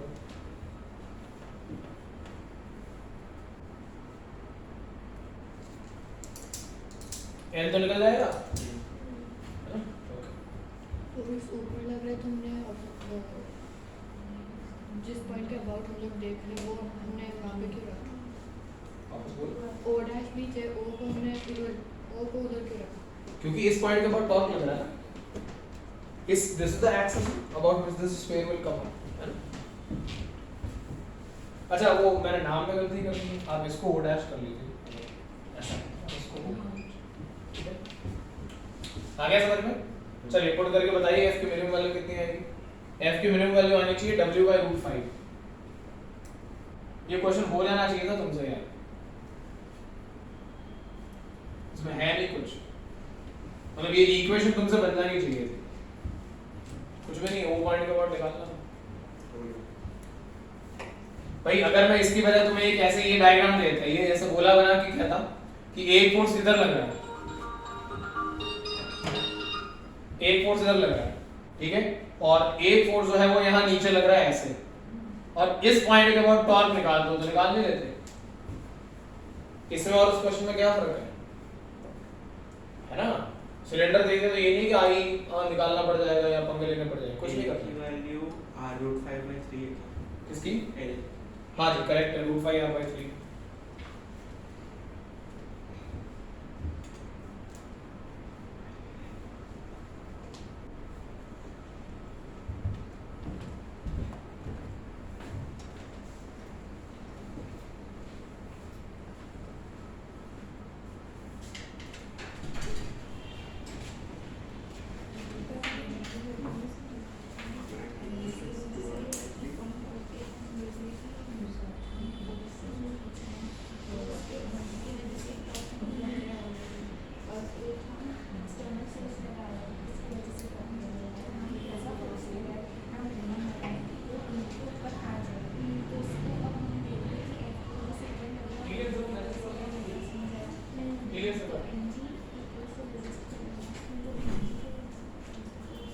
हाँ जी आ गया,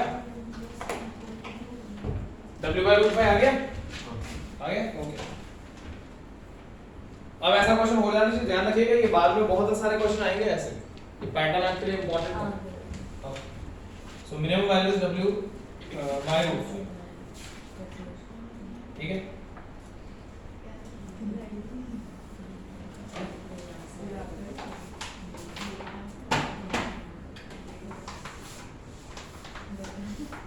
बाटे बेटा दे दी, L की वैल्यू निकाली नहीं, पहले के बिना निकाले कैसे आंसर आ जाएगा? उसने बोला ना तो उस वैल्यू ने कर दी। ऐसा थोड़ी होता है क्या?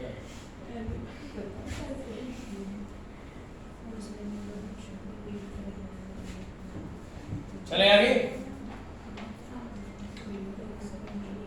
हाँ ओके शाबाश, आ रहे हैं और आगे मजा आ रहा है।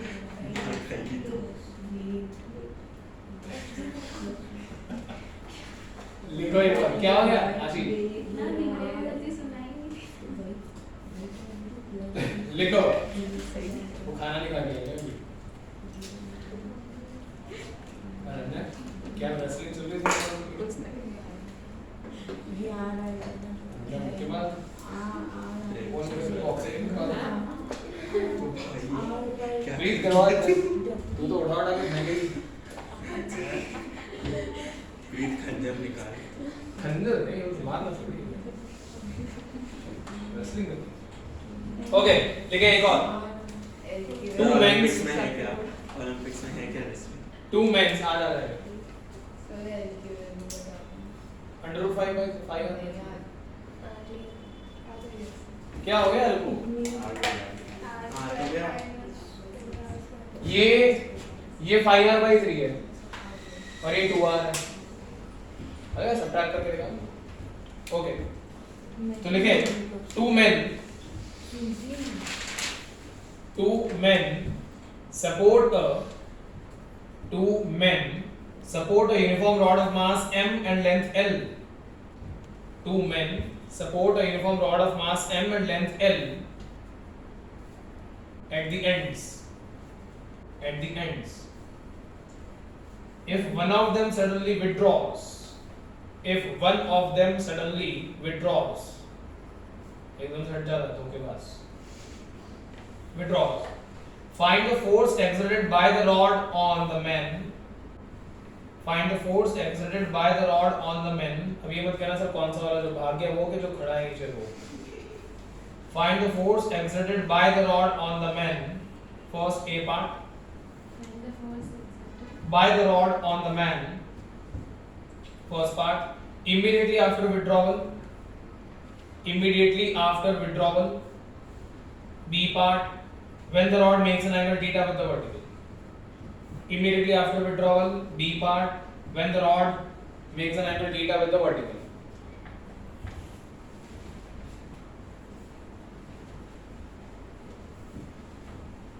कल की क्लास में कौन कौन था? ओके तो ये वाला क्वेश्चन हो जाएगा, अब समझ में आ रहा है क्या हो रहा है? भाई जिस मैन के सिर पे अभी भी रॉड है वो एक्सियल रोटेशन की तरह काम करेगा, पॉइंट ऑफ रोटेशन की तरह काम करेगा, ठीक है? हिंज जैसा। हाँ हिंज जैसा बिल्कुल, ये हिंज फोर्स वाला ही क्वेश्चन। चलो ये कर लो बस। B part is when the rod is making an angle of theta with the vertical, शायद इसके पहले छुट्टी दे दी, मैंने थोड़ी छुट्टी दी थी वो गई थी भाई, स्पेशल कायनात इसके इक्वेशन के सपोर्ट में थी तो मैं क्या कर सकता हूँ, मैं होता कौन हूँ? तो अकेले चलना तो मिस हाँ कहीं तो कायनात ने सपोर्ट किया। अच्छा तो लोग बच्चे हो तो तू कौन सी कर रही हो पार्टी में? 18 हो बेटा सर तो तुम नहीं हुए थे, हम 17 तो वो होगी सर आप कितने? मैं 16 उल्टा 60 ना। तो आपको भी पार्टिसिपेट करना चाहिए ओलंपिक्स में सब करते हैं मैं बैलेंस कर लूँ वैसे है का 30 और 30 में करते हैं। 2 दिन एक दिन ओलंपिक्स, एक दिन बॉल, एक दिन क्रिकेट। बास्केटबॉल में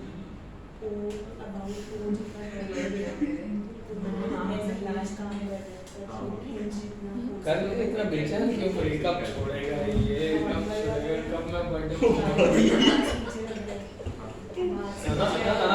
कुछ नहीं तू सच में भाई अब क्या दे रहे हो आप, अब क्या मतलब तो ये मेरी चॉकलेट बना दी मेरी क्यों है तेरी है, दोनों क्यों है ये पूरा मजा के गिरा कर दिया। चलो करो क्वेश्चन। खिलाती रहती है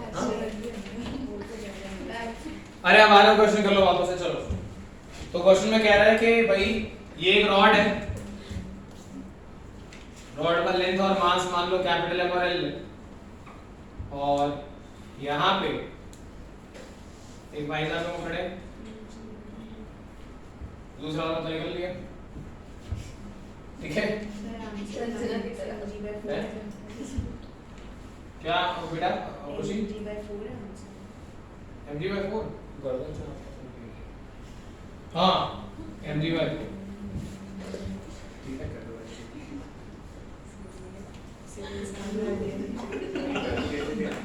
वर्टिकल वाला केस है। चलो अब इस पॉइंट के बात करोगे, अरे बस अब पढ़ लो। तो ऊपर की डायरेक्शन में यहाँ पे नॉर्मली एक्शन आएगा, ए पॉइंट मान के चल लेते हैं इसको। सेंटर पॉइंट सी पे वेट ऑफ द रॉड नीचे लगेगा m × g, और तो कोई फोर्स लगेगा नहीं, ठीक है? तो ये इधर फोर्स लगा रहा है तो ऊपर उठाने की कोशिश करेगा, टॉर्क को बैलेंस करो रॉड के साथ। टॉर्क बनेगा I × अल्फा और I आएगा अबाउट पॉइंट A। कर चुके हैं सारा कुछ ऐसा। Torque about point A is equal to moment of inertia of the rod about point A × alpha is equal to m × g × L/2। ठीक है? Moment of inertia of the rod about point A will be m × L square by 3, ठीक है? into alpha is equal to m × g × L/2। m और l cancel, तो यहाँ से सबसे पहले अल्फा आपके पास आ जाएगा g sorry 3g divided by twice of l, that is your alpha। हाँ बना लिए?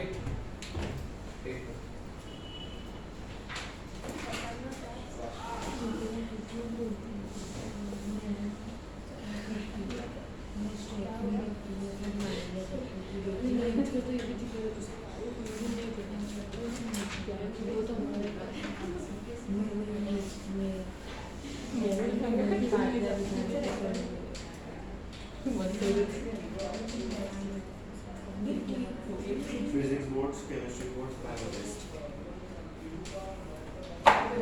तो मैं आज नहीं आ रही 3 से 4 फिजिक्स बोर्ड्स, 4 से 5 बायो टेस्ट, बायो क्लास 4 से 5.5 बायो केमिस्ट्री बोर्ड्स कितनी देर की? बायो बोर्ड्स लिए 1.5 घंटा है। कोई बायो बोर्ड्स नहीं है बायो बोर्ड में वैसे भी कुछ नहीं। इसको वो देखनी होती है ना, अभी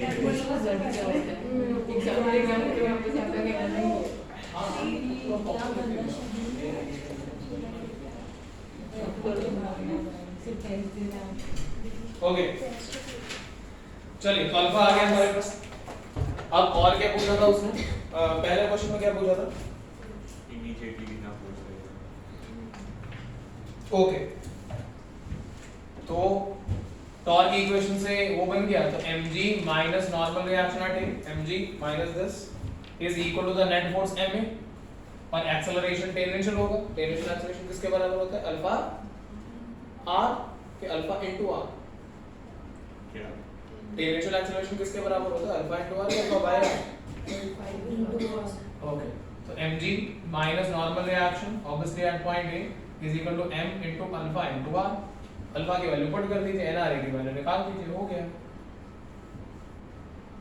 mg माइनस m।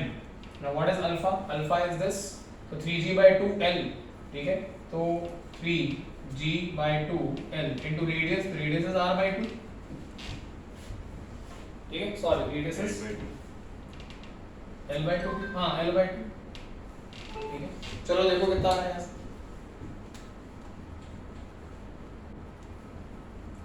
mg/4 आ रहा है नॉर्मल रिएक्शन। Okay nice. अब उसके बाद उन्होंने एक और क्वेश्चन पूछा है आपसे, when the rod makes an angle of theta with the vertical. Calculation देख लीजिएगा प्लीज, इससे आंसर mg/4 आना चाहिए। Okay done. अब उसके बाद क्या हो गया? रॉड पहले तो हॉरिजॉन्टल थी, हॉरिजॉन्टल से जब रिलीज हो गई at a random moment of time the rod is making some angle of theta but with the vertical it is given theta, नीचे ठीक है, रोटेट होके नीचे आ गई। तो उस मोमेंट ऑफ टाइम पे आपसे पूछा है, तो इस पर्टिकुलर पॉइंट पे जो नॉर्मल रिएक्शन आएगा वो इस डायरेक्शन में आएगा, ठीक है। mg तो हमेशा ही वर्टिकली डाउनवर्ड एक्ट करता है, ये तो हमें पता ही है, ठीक है। देखिए क्या फिर से टॉर्क के बेसिस पे आपको एंगल अल्फा की वैल्यू निकालनी पड़ेगी फिर से। तो इस बार रॉड ऐसे रोटेट कर रही है ना इस डायरेक्शन में ऐसे, ठीक है। तो टॉर्क टॉ से दिस इज पॉइंट ए, तो अबाउट पॉइंट ए। अब देखें यहाँ पे नीचे mg आया, यहाँ पे mg के दो कंपोनेंट्स आएंगे ऐसे टेंजेंशियल, ठीक है, ये एंगल थीटा तो ये एंगल थीटा होगा, तो ये वाला जो कंपोनेंट है वो कौन होगा? mg sin theta. तो mg sin theta is responsible for creating the torque. तो हमारे पास टॉर्क अबाउट पॉइंट ए कितना आएगा? mg sin theta into l/2, ठीक है, is equal to moment of inertia about point A into alpha. भाई force आपका r वेक्टर ये हो गया, परपेंडिकुलर फोर्स आपका ये हो गया r क्रॉस है, ठीक है। तो यहां से आ गया m into g sin theta into l/2 is equals to moment of inertia again आएगा m r I mean ml, तो ml square by 3 into alpha. अब m और l कैंसिल कर दीजिए, आपके पास आ गया 3g sin theta, 3g sin theta by 2 into l is equals to alpha, ठीक है। और ये वर्टिकल के साथ है, तो किसी भी रैंडम मोमेंट ऑफ टाइम पे अल्फा ये बनता है, किसी भी रैंडम मोमेंट ऑफ टाइम पे अल्फा ये बनेगा ना, if the rod is hinged at the corner but the angle is with the vertical. ये वैल्यू आप चाहे तो याद कर सकते हैं, ठीक है, पर रॉड के लिए when it is hinged with the vertical. तो 3g sin theta bye 2l आ गया आपके पास। अब अगेन वापस से फोर्स इक्वेशंस बना के अल्फा की वैल्यू एक्सीलरेशन में पुट कर दो, आंसर। फोर्स इक्वेशन कैसे बनेगी, क्या बनेगी? nr इधर लग रहा है, mg sin थीटा इधर लग रहा है, तो mg sin theta is responsible for rotating the rod downward, so mg sin theta minus the normal reaction at point a is equal to the net force. Net force मतलब m into alpha, alpha into r, ये बनेगा।